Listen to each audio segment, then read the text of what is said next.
Hi, how are you going? This is Petra from Petra Vintage Knitting. I have tried to say that 3 times in a row and I cannot say it today. Never mind, I'll just keep that in. Anyway, so you can probably tell from the title that I like knitting vintage patterns. In particular, I like patterns from the 1930s through the 1950s. And I do like some 1980s as well, just the occasional thing from the 80s. And I also like designing my own patterns to fit that 1930s, 1940s vibe. Usually I end up doing that because something's not quite right for me in the original pattern. Either it's different size from what I am, or I'm trying to use different yarn, or there's always going to be some reason that it's different from the original. So typically I'll kind of create my own version, and so sometimes I end up just designing my own. But yeah, generally I'm sticking within the 1930s, 40s aesthetic most of the time, some 50s, some 80s. Alrighty, so thank you very much if you are joining again, and welcome if this is your first time coming to my channel, and really nice to see you. I've got absolutely nothing to sell. I'm purely here socially. I really enjoy the chatter on YouTube and being able to catch up with everybody's projects, and really enjoy that. So this isn't a super structured formal podcast because you know, I'm essentially just here for friendships and not trying to sell anything, so I don't make any income at all from this podcast. Anyway, this week, actually I haven't recorded for a few weeks now. I was planning to record in March, but my goodness, my work has been so intense. I do actually run an agency that specialises in Google Ads, and it has been just really busy. It's just a bizarre time actually at the moment, because the economy has been a bit difficult, and so many of our clients are feeling anxious about their businesses, and marketing is one of those areas where you absolutely need to invest in it if business isn't going well, but sometimes a business owner will see it as a cost, and it's a bit of been a whirlwind of activity with new clients coming, some old clients are leaving, and wow, it's been intense. So I haven't had any chance to record, but in addition to that, I also went on a holiday. Now, I was hoping to show you some shots, some like holiday snaps as well, just a few here and there, showing myself knitting somewhere in a lovely tropical place. But unfortunately, so we booked in a cruise, and our cruise got all the way from Sydney to the middle of the Pacific Ocean. We were going to go to Vanuatu and New Caledonia, which is in the middle of the Pacific Ocean.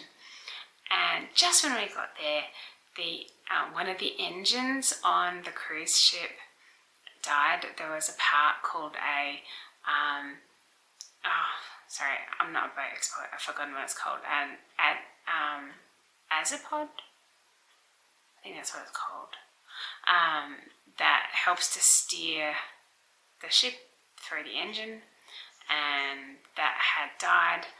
And so as soon as we got to the tropics, we had to turn around and go straight back.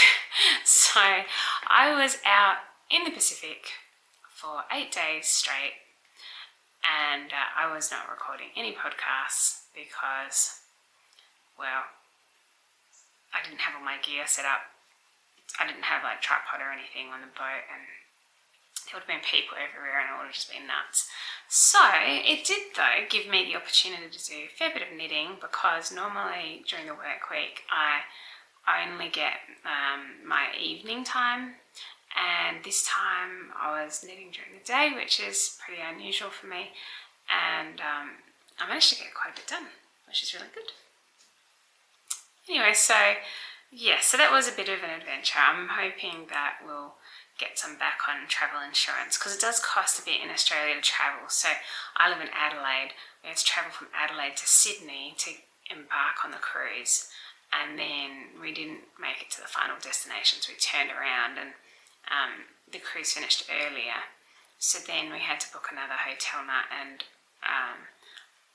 change all our flights back to Adelaide, and it really doubled the cost of the holiday, and we didn't end up getting to the destinations anyway.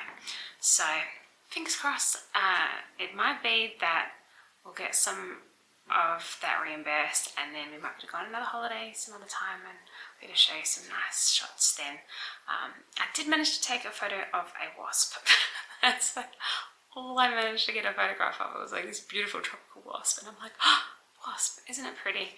And yeah, that turned out to be pretty much my only photos, but that's okay. Now, I am wearing a finished object, this one here, and I realise actually quite often I haven't been giving you full body shots of my finished objects because I'm not always entirely sure how to reorient my camera, but let's give it a go. So I will stand up, but first I will move my camera. Alright, does this go all the way to the bottom? I think it does. So, I have been calling this one actually I'll do a full spin around. So I think you can see the bottom. So that's what it looks like all around. So I am happy that it got finished, but I am calling this one my cardigan of doom. I did not like making this one. I'll rather than standing up, I'll reorient my camera again and sit back down and tell you all about it. Okay, so I have told you about this cardigan before many times and why it's been a bit of a pain, so I don't want to go into too many details rehashing, but it has not been the most fun project, let's just say that. It's actually a fairly simple project. It should be easy enough, but just so many things went wrong. It started with me not having enough yarn. I got partway through and then realised, hang on a minute, I don't have anywhere near enough yarn. So I ended up using two separate lots of yarn that were totally different colours. One was blue and one was red, and I was holding it triple with a very fine cashmere silk.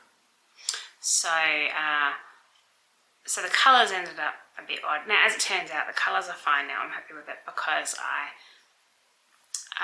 soaked it in a way that I managed to make the colours bleed and then refix into each other. So I described that in the last video. I'm not going to go into that again. But when I finally sewed the project up, after you might recall from my previous video, and if you haven't seen it, I'll just tell you now. Essentially, when I overdyed the garment, I discovered that all of my seaming on one side of these, you see there's like cables running down the button band, and they were knitted separately and then sewn on. And when I sewed it, I used a very light grey sewing thread to sew it on instead of using the actual yarn itself. And that turned out to be a really bad decision because at the time I couldn't see it because the cashmere silk was white. But then when I overdyed it, the sewing thread was so obvious. It was terrible. There was no way that I could wear it. I felt really embarrassed. And also I had knit the sleeves a bit too long. So I ended up cutting off the bottom of the sleeves, unravelling those, then knit back down from where I'd cut the sleeves, and then use some of that yarn to sew the button bands back on. And it was all a bit of just extra faffing around. So all of that was making me not like the project very much. But then I finally had it all sewed up, looked in the mirror, and it was like, I don't know, it was like a peep show or something. It was so embarrassing because this was just like flopping open. Turns out that adding the silk cashmere strand, you wouldn't think that one strand would make much difference, but it adds a lot of drape. I mean, I think this wool actually has quite a bit of drape anyway, this particular wool. And just in case I forget to say later, it's Calamart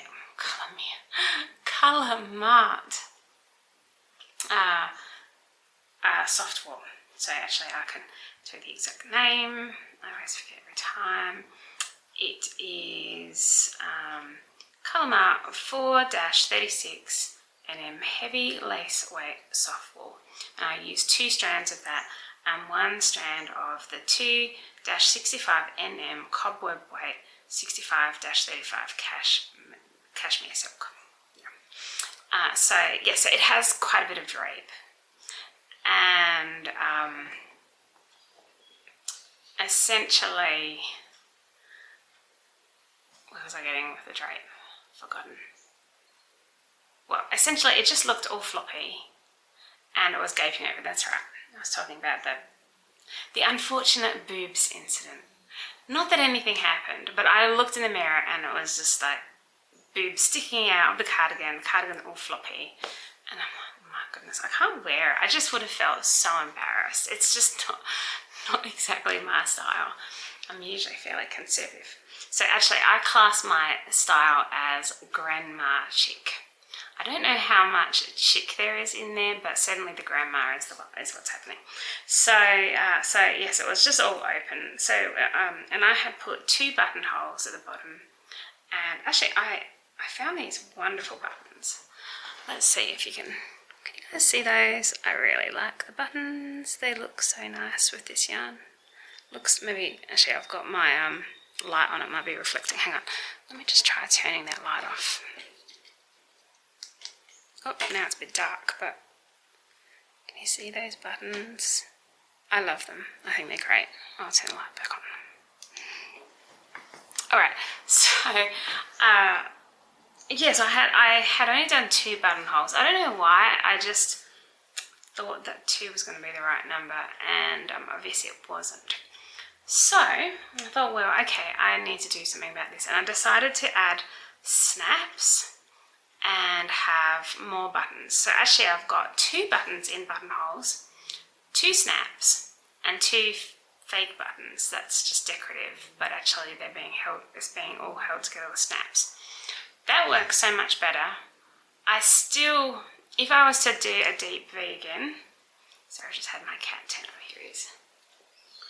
Yeah, if I was to do a deep V again, I would still not make it as deep as this, because I still feel like I'm always doing this. Anyway, so yes, I fixed that up with some snaps. The drape in the yarn meant that the shoulders were really floppy. I'm still not 100% happy with the shoulders, but I ended up adding shoulder pads in there. I just made them myself. Yeah, maybe not that easy to show you, but I just made some shoulder pads up.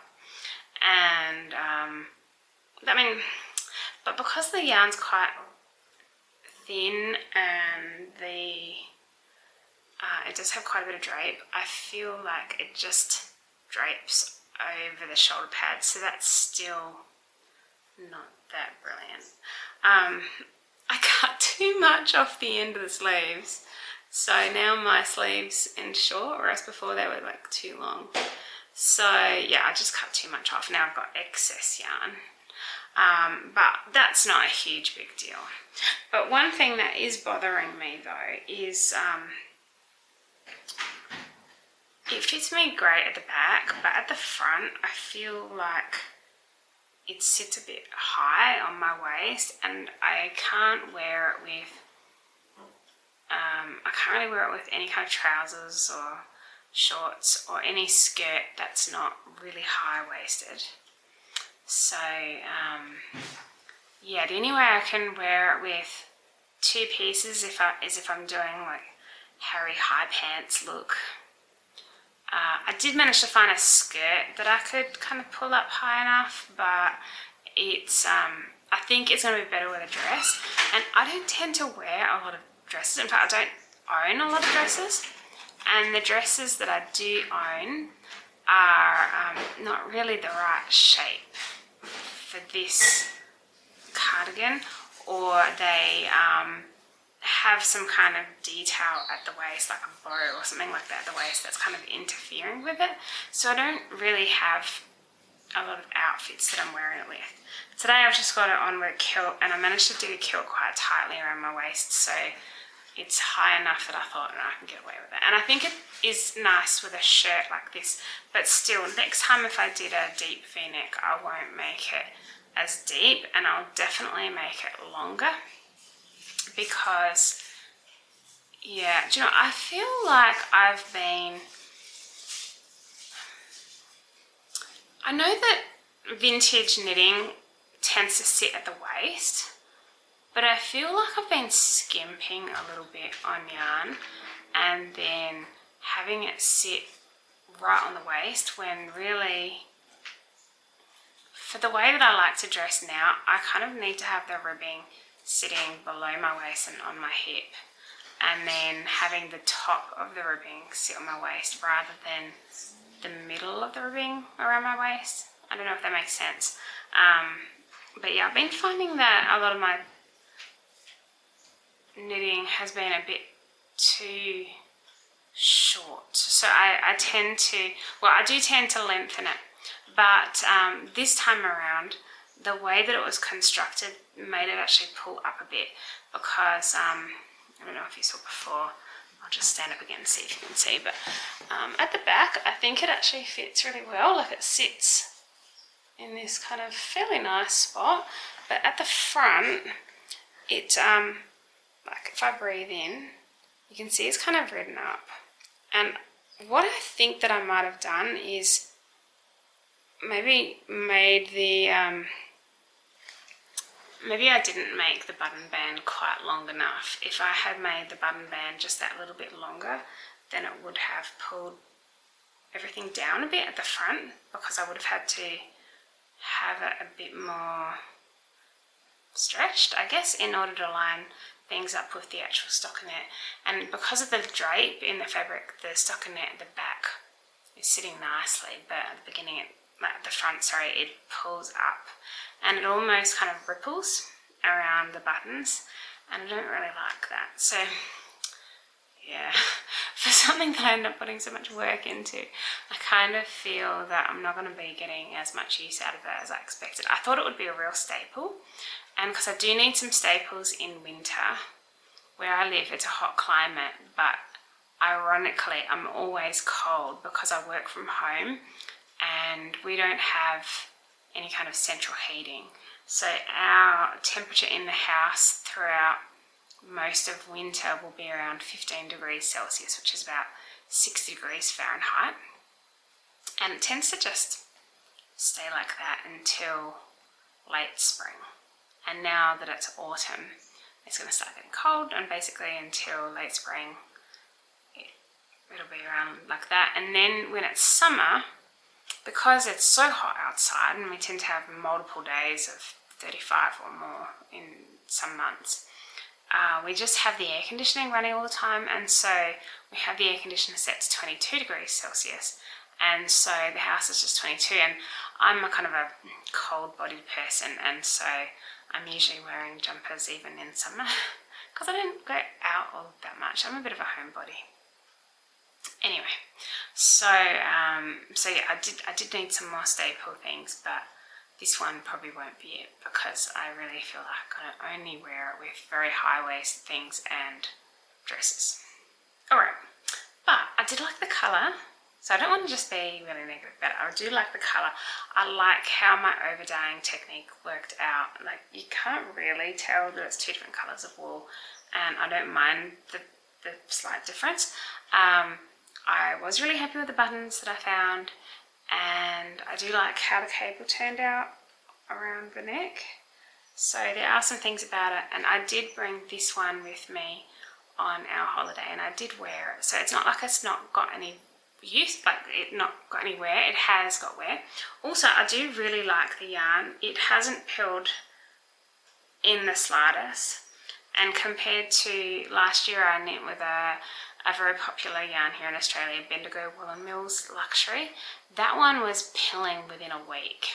And this yarn is the same yarn actually as another project that I made last year, and it just doesn't pill. It is really good. I love the yarn, so I'll definitely be getting this yarn again. Alright, now I have a whole bunch of whips, but I'm not going to show you all of them because I talked a bit about this one. But during my holiday, I did work pretty much monogamously on one project because I just love the yarn, and it's but you've never seen this project because prior to setting out, I actually frogged the previous project. So I had a project that I was knitting up. Actually, I'll insert a picture of what the project was supposed to look like, and it was really bugging me because first of all, I had started knitting with a needle size that was too big and the gauge was too floppy, and then I thought, well, that's alright, I'll just go down a needle size and continue from there, and then I'll cut it later and then knit down, and that would have been fine. But I knew that needed to be done anyway. Then I had been using these really long straight needles with a knitting belt, and basically I've been trying to knit Shetland style, which I'm very slow at, which is fine because in order to learn a skill you have to start off as a novice. I understand that, but I was saying at the time, my husband forbade me from knitting in the car with those long needles. I can understand his perspective. I don't exactly want to be skewered either. So it was only able to be done in the evenings, and in the end I just kind of went back to circular needles, and I was a bit worried that if I changed to a circular needle I wouldn't find one that was exactly the same diameter as the needle that I'd been using, because the set of needles that I'd been using for that was this Chinese set, and even though they do have the same widths as normal Australian needles, it just seemed that there was some variation, and so I wasn't really comfortable with changing needles, but I didn't really want to keep using the long DPNs. And then the third thing that was bothering me was it was supposed to be mirrored, so the pattern was supposed to be mirrored on both sides, but it wasn't actually mirrored. And when I looked at the pattern I realised that it was never going to be mirrored because I would have had to redesign the garment in order for it to be mirrored. It just wasn't mirrored, and it was bothering me. So I had started working on it and abandoned it, but I really love the yarn. This is what I've got left of a bit of it. So this is Amarisu yarn, which I got from, I'll just cover my eyes because otherwise it'll go on my face. So Amarisu yarn, Amarisu Parade, which I got last year when I went to Japan for my honeymoon. This particular one is a hand-dyed one, and the other one that I'm using was not hand-dyed. So that's the same yarn, but just a different colourway. Do I have the details of the colourway? I think this is something I always forget to say. Sorry, my camera just cut off then. And I'm not sure exactly where I got up to at the end, but I know I was talking about the yarn. So, depending on where I got cut off, Amarisu Parade is 420 yards or 384 meters for 100 grams, and I got 200 grams in this color and 100 grams in that color, and it is 60% wool, 20% cotton, 10% silk, 10% cellulose. Right, and those codes in terms of the colorways, they are listed on my public Ravelry page for the project. Alrighty. Yeah, something I really like about this yarn though is it just has such a nice feel when you're knitting with it. The cotton and silk and linen in it, making up 40%, do make the yarn just really soft to work with. But it still kind of feels like wool. I don't know if that makes sense. It just feels like a really soft wool. Although I can see now in the final garment it is going to have quite a lot of drape. So anyway, so I completely frogged the previous project that I was using the yarn for because I didn't like those different things. In particular, I didn't like it not mirroring, and I wanted to consistently use the same needles throughout. So my favourite needles is 3.25mm needles for body and 2.75mm for ribbing, and 3.25 on a 4-ply yarn like this one is for me generally gets 28 stitches per 10 centimetres or 4 inches, and I usually like to just stick with that gauge because that's what I'm used to and it makes it easier for me to make calculations. So generally I just use the same needles and the 4-ply yarn for everything. The thing is, 4-ply does take a little longer to create projects, but on the other hand, at least I'm not having to buy new stash all the time because it takes such a long time to finish something that it's a very cost-effective hobby, and I'm not ending up with endless numbers of finished products that I then have to store because, let's face it, you still have to actually wear the things that you make, right? Anyway, so I'll show you what I ended up doing instead. So I was looking for a project that was going to use 2 of one colour and 1 of another colour, and I was coming up a bit short because I didn't want to do stripes. I already had a stripy top that I'd made late last year, and I couldn't find anything that was exactly what I wanted, so I asked on a Facebook group if anyone had any opinions, and some people suggested colour block type projects, and I found one. Oh, just going to test my memory. But I found one. Oh, I remember what it was called. It was called Inverness on Scottish Fair Isles, which was a Pattern and Baldwin's pattern. I'll include some details about it. Now, I was looking at the pattern for that one, and I thought, oh yes, this one will be perfect. But then when I looked into it, it actually used 3 colours of yarn instead of 2. So I thought, well, I've only got 2 colours, so I would need to change the pattern a little bit. Where it had some Fair Isle bands, I wanted to change it to be 2 colours instead of 3. And actually, I'll just grab something else. Alright, so for my birthday in January, I had purchased myself this pattern, Selbu Patterns. Sorry, not pattern, book. I had purchased this book, Selbu Patterns. And the thing about Norwegian patterns, when it comes to colour work, is they typically use 2 colours, not multiple like Fair Isle does. So I thought, well, that's right, I'll take something from this book and replace the Fair Isle pattern that was in the Inverness design. And what I did was I went to the section in this book, let me just find it. Okay, so I went to the section in this book called Panels and Longitudinal Patterns, and essentially this is where you have a horizontal band and it's all going to be in 2 colours. And I found this page. I don't think showing this page is going to be breaching copyright because it's like literally just one page, but I found this page that has like a whole bunch of patterns in there, horizontal, and the one I liked was this one here.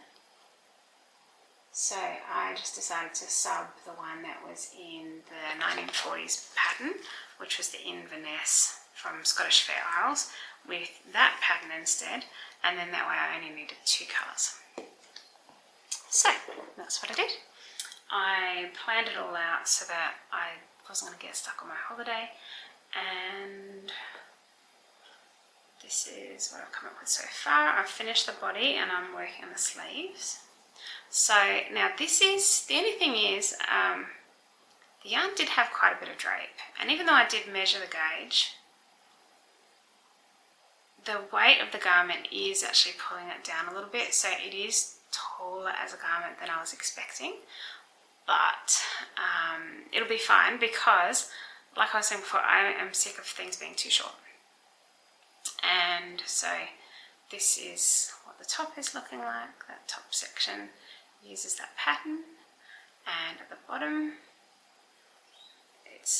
it looks actually longer than it will be. Like, 'cause if I do this, it's like extra tall, but because of the drape, it's flopping in a long way while I'm holding it, but when it's actually on my body, it can't go as narrow as this because I'm not as narrow as this. So it will widen a bit, but essentially the this bottom panel here sits on my waist, and then all of this sits on my hip, and I think I'm going to find that a bit more comfortable because I've been, like I mentioned, I just feel that sometimes the knits can be a little bit short. So yes, but I might have knit this a little bit tight for my hips. We'll have to see, but I think it'll be fine. I have tried it on, and I can get into it fine. So it's just a little bit squeezy around the hips. But yeah, essentially, so I've got the dark green in the middle, light green at the top, light green at the bottom, and I've started on the sleeves. Now this is where I ran into a pickle though, because I measured out what I had remaining of the light green, and I was hoping to do just light green on the sleeves, but I did make the armhole depth. Can you see that? Maybe the armhole depth is like a little bit longer than I would have liked. I'm not sure why I did that. I followed the pattern that I designed, but I had either the vertical gauge did end up a little bit different from what I had measured, because I had measured it from the garment before I frogged, but like I said, I used a slightly different needle, and even though it was a washed and blocked component that I had measured gauge from, it's still not the same as having a whole garment with all that weight under it. And so it might be that I miscalculated the vertical gauge, because yeah, it is a little bit long here. But I've been looking at some 1950s patterns, and they tend to actually have a bit more room under the underarm, and I typically knit 1930s and 40s, which are a lot more snug under the underarm. And I thought, well, it doesn't hurt to have something a little bit more roomy under the underarm, especially given the fibre content in this. It's definitely going to be a summer knit, and I don't need to have all my summer knits like really close under the underarms. So I think that's going to be fine. But just what it meant though was that I didn't have enough of the green for they're both green. I didn't have enough of the light green for me to do the sleeves in just light green and have them be as long as I was wanting. So so I've done a bit of colour block on the sleeves is what I've got. So essentially I've just done a bit of ribbing at the bottom, I've done a bit of the light green, a bit of dark green, and now I'm doing the light green again. Look, I'm not 100% sure if I love this, I have to admit, but it's not a huge commitment to knit a sleeve. So what I'm going to do is I'm just going to knit the sleeve, I'm going to finish it, I'm going to just pretend seam it in, so I'll just base it in basically, and then I'll try it on and see how I feel about it. If I don't like it, then I can turn it into capped sleeves, which it just means it will be a bit baggy under the armpits, that's all. I don't want to have my bra exposed, so I'll just need to make sure that's not going to happen. Or alternatively, if I don't like it, then I could frog it all and just have maybe just the ribbing in the light green, and then have more dark green or I could have more ribbing so that the actual ribbing itself is higher. I'll come up with something, but it might be that what I've already done is going to be absolutely fine. There might be no need for concern. And yeah, I think I'll have this finished pretty soon. Actually, I've been testing out different ways of doing the back of the neck, because vintage garments do tend to be quite close fitting, and generally you need some kind of opening for the necks, like you would on like a baby's garment in a way, because babies have ginormous heads. In the case of 1940s patterns, it's not so much that I have a ginormous head, but that the 1940s patterns have a really tiny neck. So the last pattern I did, or last knitting project I did, I put it on the shoulder. I haven't liked the shoulder as much. I prefer to have one at the back. So what I've done on the back, I've just left it opening at the back, and I'll just do a crochet loop, and then I'll do one button at the back with the crochet loop, and that's what I've done in the past, and I think I like that best. So yeah, it's coming along. This is going to be finished really, really soon, which is nice, because foreplay takes ages. It takes a really long time. Alright, I have been working on other works in progress, but I'm not going to talk about any of those, because I'll just talk about them in a later episode. I think I'll stick with this. And now there is one more thing that I'll share about this. So I used Invisio Knits to put together a pattern for myself for this. Now obviously everyone is going to have totally different measurements to me, plus my measurements were potentially a bit longer in the first place, a bit too long I mean, but that's a gauge thing. So I would definitely recommend adjusting it to fit yourself.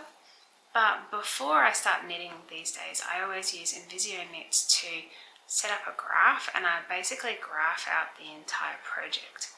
Now I made a mistake on the back, and I'm probably not going to regraph the back. I fixed it based on my front, but the front and the sleeves have been graphed out by me, and I'm happy to include a link to those and share them for whoever might like them.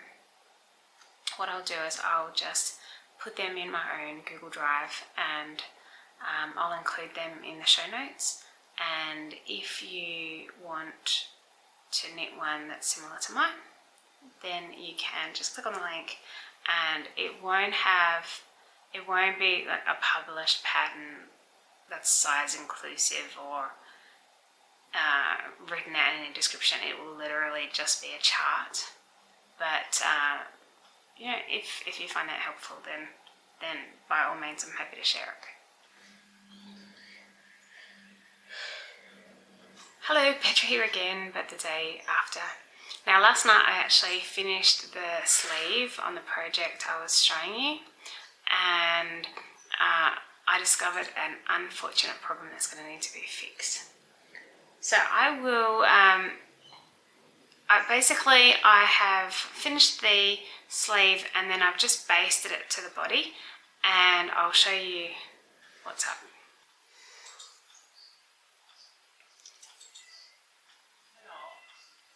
Okay, so here's how it's looking so far. I've got the sleeve in, it's all just basted on, so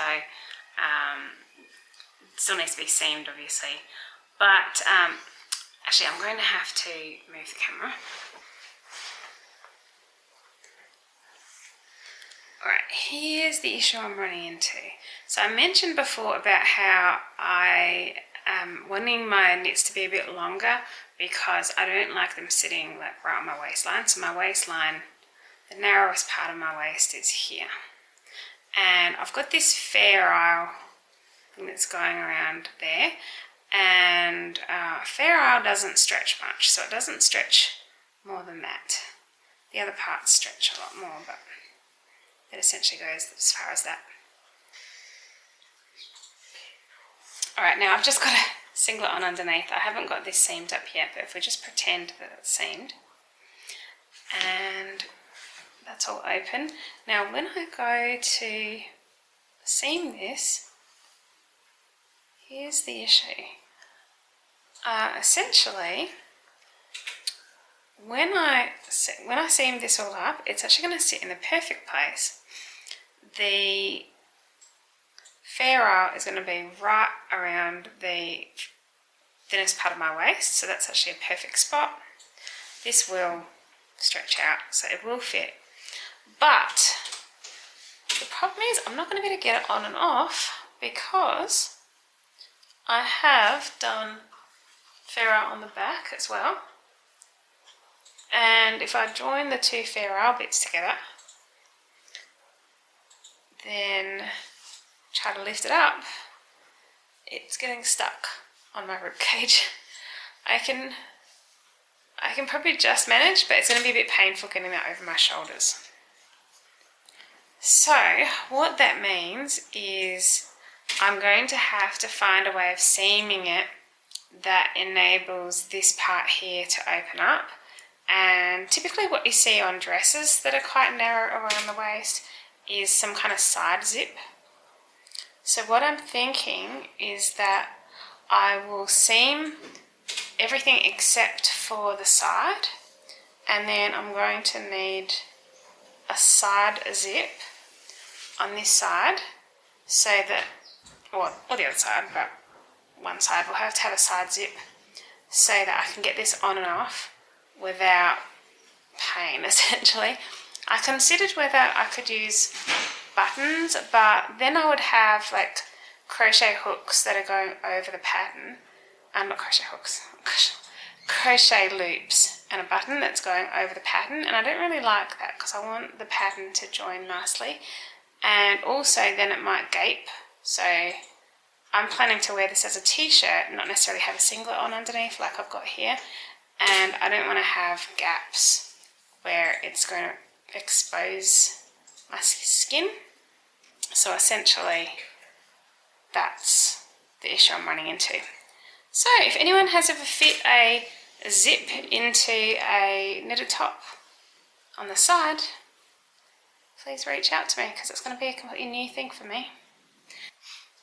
But anyway, aside from that, I'm really happy actually with how this looks. I like the sleeve. I don't have too many of my garments having a bit more puffiness in the sleeve. Usually the patterns I've knit have been quite tight around the shoulder, and that's just a different pattern. So 1940s isn't specifically associated with being the only era that has puffy sleeves. It's just that some people add puffs to their sleeve. In fact, I did ask on Facebook recently if people are actually adding puffy sleeves to some of their 1940s patterns, and indeed some people are. So if you are knitting a 1940s pattern and the sleeve doesn't come out puffy, it's probably not you. You're probably just following the pattern correctly. But anyway, I think what I did with having light green and then dark green and then light green doesn't look weird. I'm happy with it. So I will be happy with the finished object. But yes, I definitely need to sort out that zip scenario, and I haven't really given myself enough seam allowance for that. So that's my biggest concern, just seaming that up is something that's going to be new, and I might lose a little bit of my seam allowance, and that area I have made fairly snug, especially around the ribbing around the hips. So wish me luck. Alrighty, cheers. I think that's all for today. I don't want to go into anything else. I haven't really got any photos of my holiday to share with you either, so we'll just leave it at that. But yeah, I have some questions for you. So what do you typically do if you are working on a project and then you feel very confident that you're going to lose the game of yarn chicken? What kinds of things do you like to do? Do you start knitting your sleeves top down? Do you tend to add in stripes? Do you do something different on every project? I'm curious to know, because I've had this situation, I've run into this situation a few times. I do have a cardigan that has a slightly different colour, like right here. I ended up using the same colour as a button band, like right here, because I ran out of yarn. I do typically knit bottom up and then the sleeve cuff up, because that way the bottom band and the sleeve bands are stretchy. But when I think I'm going to play yarn chicken, I do change it around and I will knit the sleeves. I'll cast on the sleeves provisionally just below the armpit, knit up, and then knit down from there, so that I can just knit until I run out of yarn. So that's something that I've done a few times, and that works pretty well. But yeah, like I said, I just don't like casting off on the ribbing for vintage projects, because they do tend to have a tight fit.